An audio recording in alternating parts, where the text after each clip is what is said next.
পুরুষরা শুধু মেয়েদের ঘাড়ে দোষ দিই।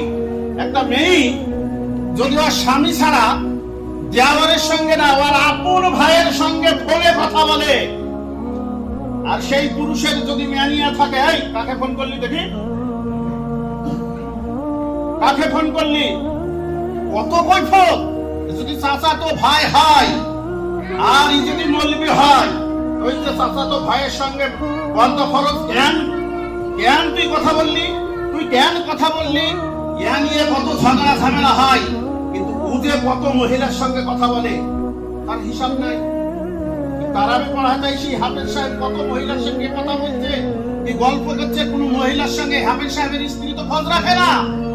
সেই জন্য আল্লাহ বলছে, নবী ইমানদার পুরুষদেরকে বলে দাও তাদের লজ্জা স্থান যেন হেফাজত করে, এবং 14 জন মহিলা ছাড়া। 31 নম্বর আয়াতে বলে দিয়েছে কাদের সঙ্গে পর্দা করতে হবে, 14 জন। একটা মহিলাকে 14 জন পুরুষ, আর একটা পুরুষকে 14 জন মহিলা ছাড়া তার মুখের দিকে তাকিয়ে যেন কথা না বলে। দোকানের কাছে গেছে দোকানদার, মহিলা দোকানদার যদি হয়, ও গাড়ির দিকে তাকাবে, তার চেহারার দিকে তাকিয়ে দিতে পারবে না।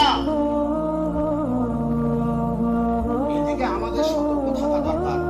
আল্লাহ তাআলা যেন আমরা যেন আগে পড়তে, আমরা যদি আগে, আমাকে একটা মেয়ে প্রস্তাব দিতেই পারে, আমি যদি ওটা লুফে নালি, তাহলে সে জেনা করবে কোথায়? সেই জন্য আল্লাহ তাআলা উভয়কে সতর্ক করেছে একই সূরায়। 30 নম্বরে আগে বলেছে পুরুষদেরকে, তারপরে বলেছে মহিলাদেরকে। তাহলে পুরুষদেরকে প্রথমেই সতর্ক হতে হবে, তারপরেই মহিলা। যেখানেই শুনি খুতবাই শুধু নয়, জালসা জৌলুসে পর্দা করো, মহিলারা পর্দা করো, পর্দা করো। পর্দাটা তাহলে শুধু মহিলাদের জন্য পরিচিত, আসলে ব্যাপারটা তো নয়। ব্যাপারটা এমনটি নয়, উভয়ই সমান দায়ী জেনার জন্য, উভয়ই সমান দায়ী।